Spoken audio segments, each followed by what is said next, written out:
Bien, sean todos bienvenidos a un video más en donde vamos a estar analizando una guía de análisis basada en el instrumento de Lucien Goldman, específicamente colección de cuentos romanos de Alberto Moravia. Este trabajo es realizado por el compañero Edwin Nicolás Ignacio Martínez y su persona William Anthony Sánchez, y se enmarca bajo la categoría literaria contemporánea. Como docente, el licenciado Roberto Gutiérrez, recalcar la Universidad de El Salvador, Facultad Multidisciplinaria de El Salvador, y es para nosotros un privilegio que cada uno llegue a diferentes lugares. Comenzamos. En primer lugar, es interesante analizar un poco de la introducción de este trabajo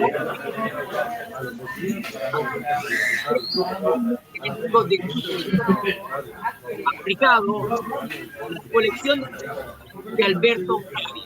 El estructuralismo genético, como que es dado por el autor Lucien Goldman, tiene como enfoque literario que descentralizado complejidad de la relación entre la comunidad. Es decir, que esta guía va a considerar muchos aspectos de la sociedad que se vinculan directamente con la literatura. Porque sabemos que la literatura está ligada a la sociedad y es algo que no se puede dividir. En ese sentido, se busca caminar con las narrativas de Moravia, no solo reflejan la realidad italiana de su tiempo, sino que también revelan las tensiones existenciales y sociales que caracterizan a sus personajes. Es uno de los temas que este autor retoma en cada una de sus obras. Primer aspecto, en cuanto al género, puesto el payaso, que está analizando un realista y un cuento muestra la realidad de los artistas italianos y a su vez como los artistas sufren y llegan a un punto de suicidarse, que es la historia de nuestro cuento, que tiene por el nombre el payaso, para un personaje, muy bien su nombre lo indica. Pero como ya he dicho, todo esto no son más que suposiciones. Lo cierto es que la artista, vamos a leer un artículo que puede estarla viendo, esta obra. Pero como ya he dicho, todo esto no son más que suposiciones. Lo cierto es que la modista donde vivía de frente encontró al de ahorcado la quitanda en el lugar donde suelen estar colgados las jaulas de los canarios. Y en este momento vamos a ver el documento del suicidio de nuestro principal. Y vamos a ver cómo el género de esta obra se vincula bajo la idea de un cuento realista y también un cuento psicológico. ¿Por qué? Porque está jugando con la idea del protagonista de esta historia. En cuanto al tipo de lenguaje, el lenguaje utilizado por Alberto Moravia, el payaso, es sencillo pero efectivo. Vamos a destacar que el lenguaje para nosotros como lectores no es complicado, es un lenguaje sencillo, bastante fácil de entender y se caracteriza por ser directo y conciso, una de las características de este tipo de literatura. Moravia evita adornos particularmente describiendo con precisión los sentimientos y pensamientos del protagonista. Y aquí tenemos otra cita. Ahora voy a cantarla yo. Me volví adelantado un muchacho rubio, mono de México, bello como ángel, que miraba a Milón con ojos curiosos como queriendo comérselo. El personaje principal de esta buena parte es Milón. Milón es el que es. Y en esta cita aparece un chico rubio que realmente queda cautivado por todo el escenario, porque él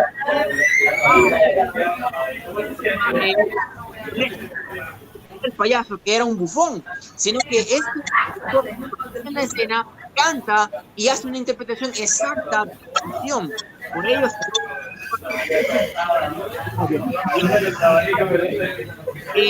principal autor se sienta furioso. En cuanto al obra se puede considerar realismo existencialismo, por tocar temas de la vida real y relacionados con la existencia, como el caso del suicidio y la búsqueda de identidad. Pero, ¿qué es lo que han hecho las mujeres? Como de ordinario, tras hecho el bufón, como si esa persona sabe qué pensamientos, características dijo, no me han hecho nada. Lo dijo, explique, porque pones un gran ardor en ridiculizarte. Esta vez no me contestó y la conversación acabó ahí. Que no lo dejaba en paz. Una característica del periodismo, sobre todo del existencialismo. En cuanto a la estructura, este relato cumple con todo lo establecido canónicamente. Pues vamos a ver un inicio, aparece un narrador testigo, el intradegético nos habla acerca del personaje principal, de cómo se convirtió en era un guitarrista, cómo renunció a su sueño y cuando era lo que estaba viendo hace mucho tiempo, pero ya no. Vemos más de la creación del personaje del bufón y cómo esto lo lleva a convertirse en un gran artista que solo busca hacer reír gente, es decir, perdió su enfoque. Una de las temáticas tocadas en el final, después que el público corriera su acto, y esto lo lleva a una desilusión, lo lleva a suicidar. Vemos la obra que cumple. En cuanto al contenido, el espacio se desarrolla en Roma, Italia, es de ser claros con esto, que menciona lugares como de trattoria, típicamente familiares, que caracterizan por ser cocina casera, de intencionalidad, con platos sencillos pero sabrosos, elaborados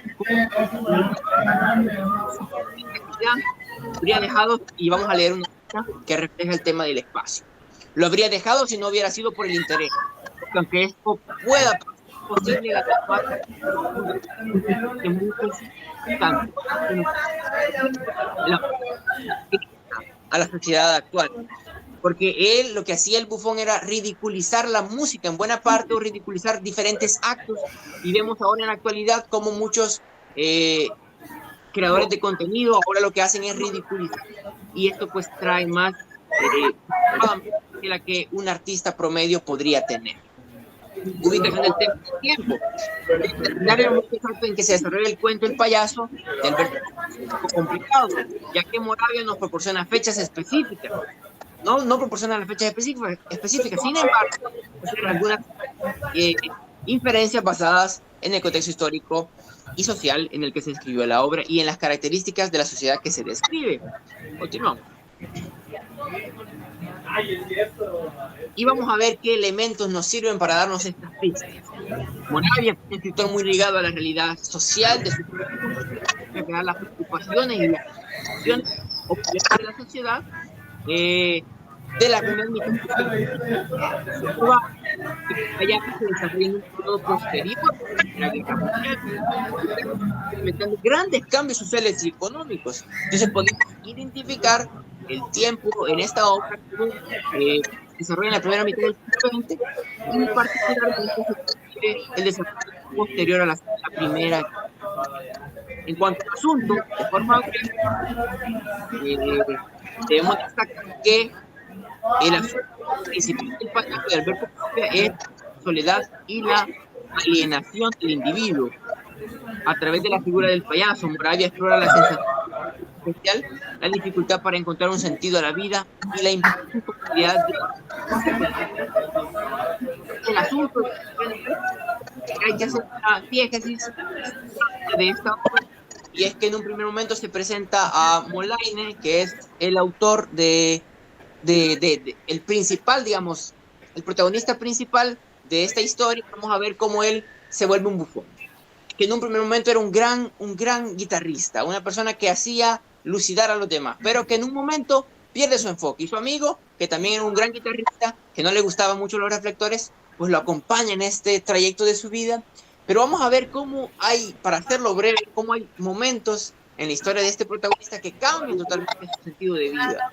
Donde le preguntan qué tiene contra las mujeres, cuando él tiene que ridiculizar dinero porque le iba muy bien, la historia nos dice que le iba muy bien, pero llega un momento clave en la historia que lo lleva a suicidarse, porque es una historia triste y difícil.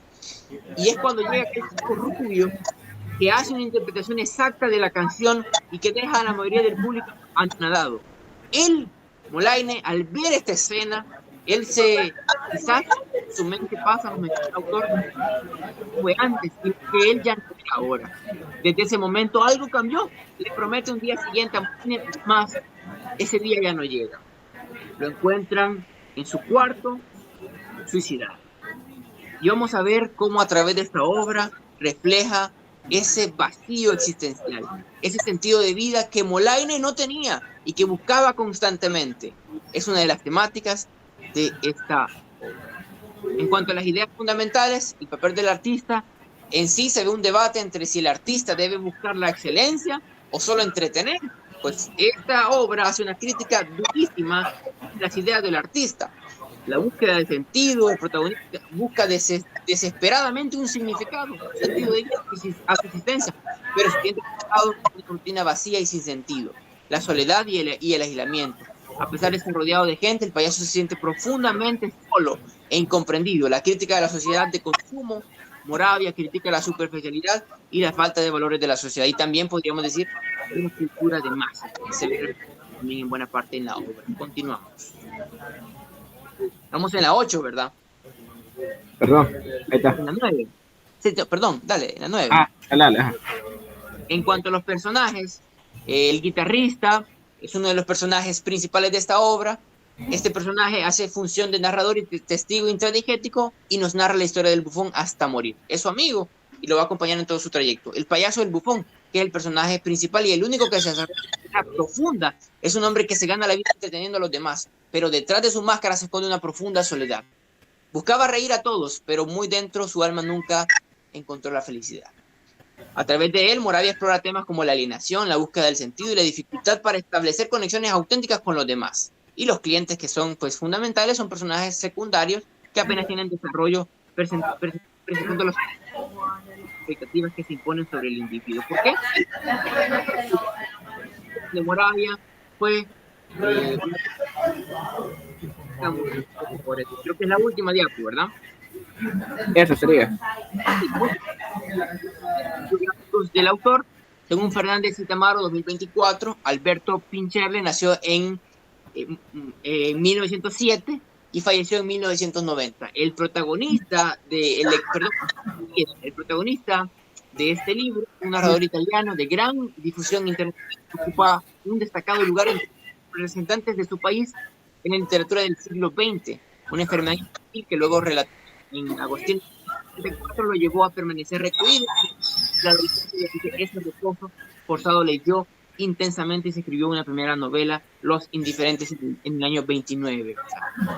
El mundo se basa en representar el existencialismo marcado e interpretado por las teorías marxistas, que son claves para entender esta obra. Este autor italiano ve el mundo donde estas corrientes se encuentran y reflejan en cada una de sus obras, como en este caso El Payaso. En cuanto a su producción literaria, Alberto Moravia fue uno de los escritores italianos más destacados del siglo XX, conociendo por su mirada crítica y realista hacia la sociedad italiana de su época. Su obra, marcada por su estilo directo y conciso, exploró a fondo temas como la alienación, la sexualidad, la clase social y la búsqueda del sentido a la vida. Vamos a ver cómo a través de esta obra él refleja todas estas realidades que estaban pasando en su momento y sobre todo la búsqueda de sentido de vida, que es una característica principal de El Payaso. Continuamos. Gracias. Ok, buenos días, buenas tardes o buenas noches, dependiendo de la hora que ven este video. Bueno, vamos a hablar acerca de la colección de cuentos de este autor, cuentos romanos, que prácticamente donde nosotros tomamos el relato del payaso, El deseo de vivir, El amor conyugal y otros cuentos, La mujer como presa y otros cuentos y cuentos escogidos. Cabe destacar que este autor también ha desarrollado novelas muy importantes para la literatura universal y algo a destacar que es un autor que ha creado también películas, ¿verdad? Y películas basadas en sus libros.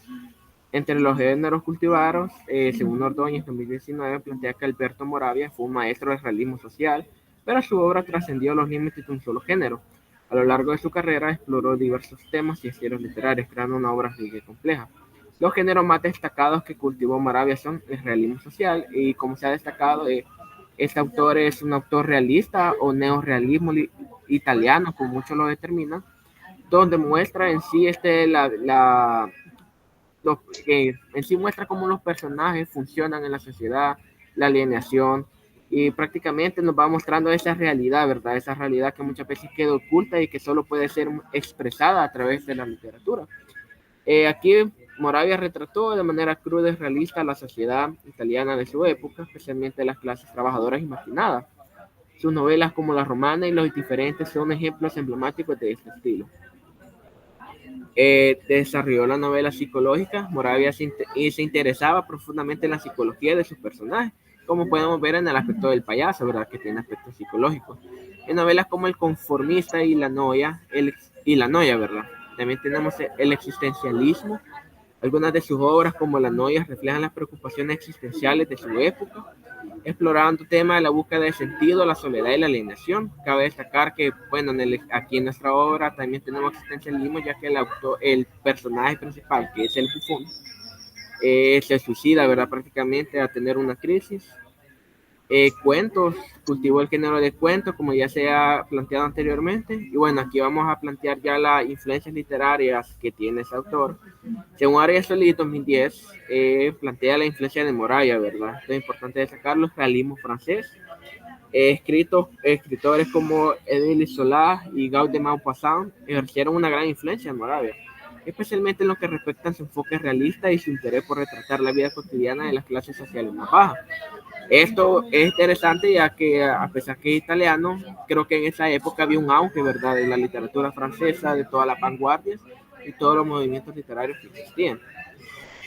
El existencialismo, obviamente, ¿verdad? Las ideas filosóficas existenciales de Paul Sartre y Albert Camus influyeron en la exploración de temas como la soledad, la angustia existencial y la búsqueda de sentido de la vida, presentes en muchas de sus novelas.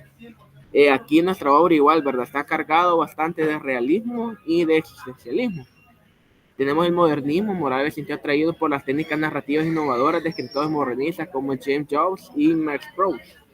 Su interés por la psicología de los personajes, aquí tiene bastante sentido, como mencionaba, ya que en Francia se dieron la mayoría de movimientos literarios o corrientes literarias como el modernismo, el ultraísmo, las vanguardias, el cubismo, que también se ve en la pintura, etcétera, ¿verdad? Bueno, el existencialismo, que igual ya lo habíamos mencionado, y los escritores rusos.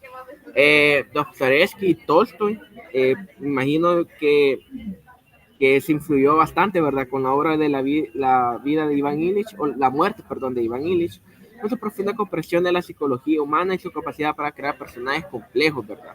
Estos escritores rusos son parte de la literatura universal y uno puede decir de los más grandes, ¿verdad?, que es de leer si uno es de literatura, ¿verdad? Aquí también tenemos el contexto histórico y ideológico y bueno, ese aspecto ya también del análisis profundo de la teoría del estructuralismo genético. Tenemos el movimiento literario. Según Altamira 2024, el máximo exponente del existencialismo italiano es Moravia, ¿verdad? Y bueno, y él ha explorado temas diversos como la sexualidad, la alienación social y la alienación, ¿verdad?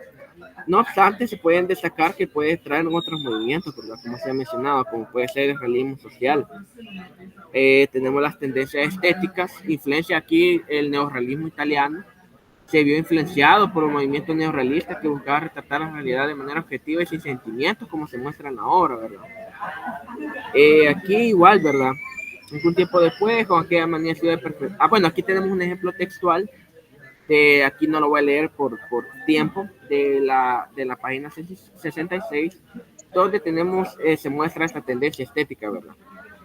Tenemos temas existenciales, igual, ¿verdad? Aquí, como hemos mencionado a lo largo del video, toca temas bastante existenciales, como es la crisis de identidad.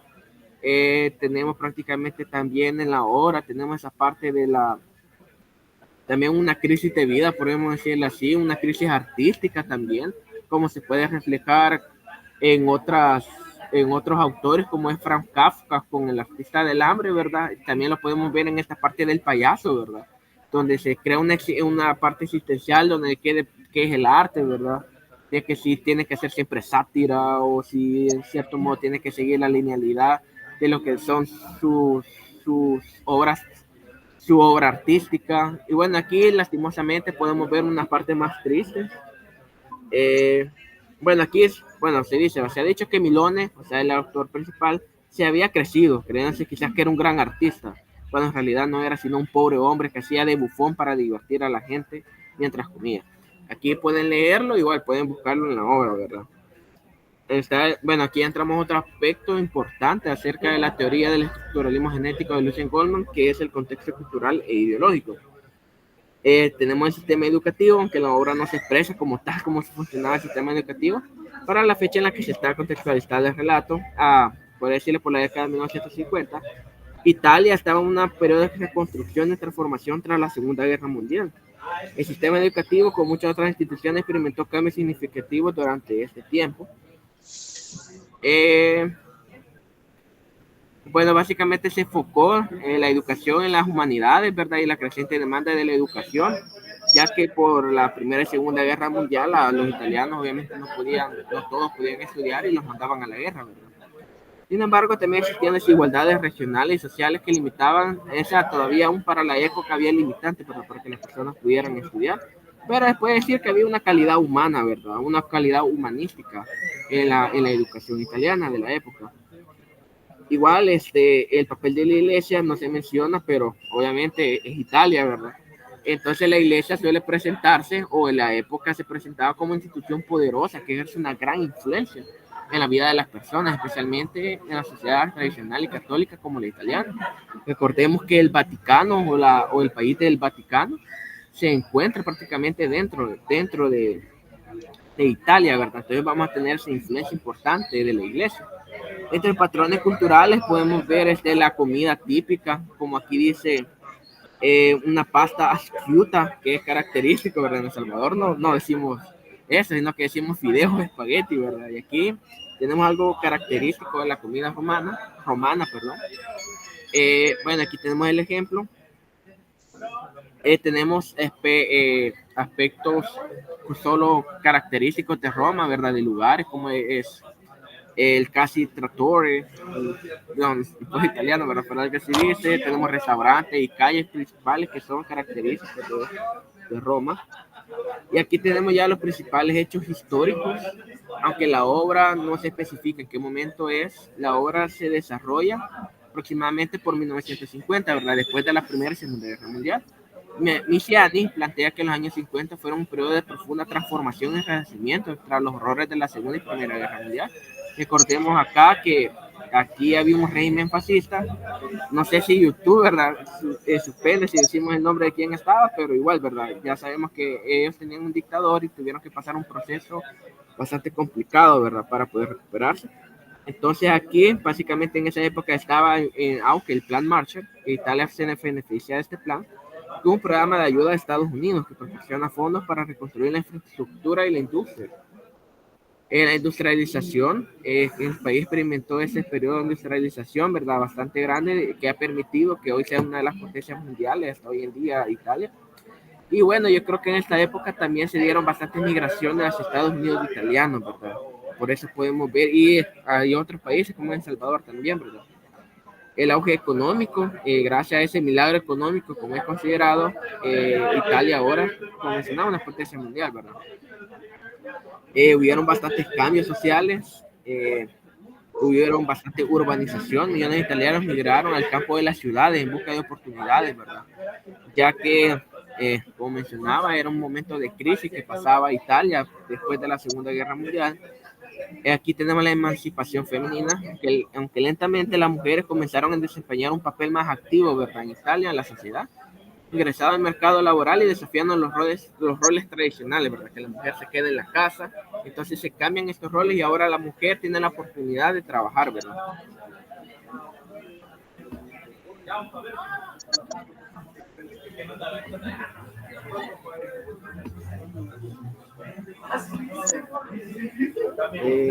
Bueno, acá tenemos cambios sociales que también se reflejan en las clases sociales, en el trabajo. se ve un poco más amplio, pero dentro de la obra podemos ver la clase baja, personas que van pasando la vida, como pueden ser los personajes principales, porque iban de restaurante a restaurante a dar sus actos y pedir monedas, ¿verdad? Aquí está el ejemplo textual, la clase media, que son las personas que tenían cierto oficio y tenían ciertas comunidades, ¿verdad? Como es eso de la que tenían un cierto cuarto que podían hasta como alquilar, ¿verdad? Aquí tenemos el caso de una modista que es la que encuentra el cuerpo colgando, ¿verdad? Del payaso. Y se expresa también la clase alta, ¿verdad? Ya unos restaurantes bastante caros donde las personas iban a comer. Y aquí tenemos un personaje como arquetipo de cómo eran los italianos, ¿verdad? De la época. Bueno, como modelo político, se pasó de verdad de una dictadura, podría decirse así, o un régimen, a tener ya democracia, ¿verdad? Entonces aquí ya tenemos partidos políticos como el político dominado por la democracia cristiana, DC, que logró imponer la hegemonía tras la Segunda Guerra Mundial, ¿verdad? Para derrocar el fascismo. Aquí tenemos esta característica, ¿verdad? Dominio de la democracia, que estaba el DC, democracia cristiana, lideradas por figuras como Alcide de Gasperi, que convirtió el partido más votado y formó el gobierno de coalición contra el partido de contraderecha. Un sistema de partidos, o sea, aquí ya vemos aquí dos partidos, ¿verdad? Fuertes, en el cual se determina que había ya democracia, ¿verdad? En esa época de Italia. Como sistema jurídico, existían prácticamente los tres poderes del Estado, ejecutivo, legislativo y judicial, ¿verdad? O sea, prácticamente estaban los tres poderes ejecutivos. El ejecutivo representado por el presidente de la República, ya no con un dictador. El poder legislativo formado por el Parlamento, ¿verdad? Dos cámaras, Cámara de Diputados y el Senado. Y una elaboración profunda de leyes, ¿verdad? El poder judicial. El poder judicial de administrar la justicia. O sea, todos estos tres poderes estaban en Italia en la época, ¿verdad? Bueno, como conclusiones y reflexiones, podemos tener que, bueno, esta obra, El payaso, de este autor bastante reconocido italiano, nos refleja, ¿verdad?, el neorrealismo italiano y también nos refleja el existencialismo, ¿verdad?, a través de personajes como es el payaso y de una forma narrativa como puede ser un narrador, testigo intradiegético, ¿verdad?, del cual que él dentro del personaje nos va narrando la historia de otro personaje, como es el payaso o el bufón, como quieran llamarlo. Podemos plantear también como conclusión que el estructuralismo genético de Lucius Guzmán se puede aplicar a esta obra y el cual nos permite determinar el contexto histórico, cultural y social de lo cual se desarrolla esta obra, y es importante determinarlo ya que nos podemos dar cuenta de cómo Italia pasó después de la Segunda Guerra Mundial a pasar, ¿verdad?, a una reconstrucción de su sociedad, a una restauración de su sociedad. Y podemos ver todos los estragos que pasó la Segunda Guerra Mundial. También podemos ver aspectos como es las crisis existenciales de parte del existencialismo, ¿verdad? Cómo el suicidio prácticamente es reflejado a través de esta obra. Y bueno, estas serían nuestras conclusiones y reflexiones. Y muchas gracias, ¿verdad? Muchas gracias por escuchar este video y muchas gracias, ¿verdad? A todos. Muchas gracias.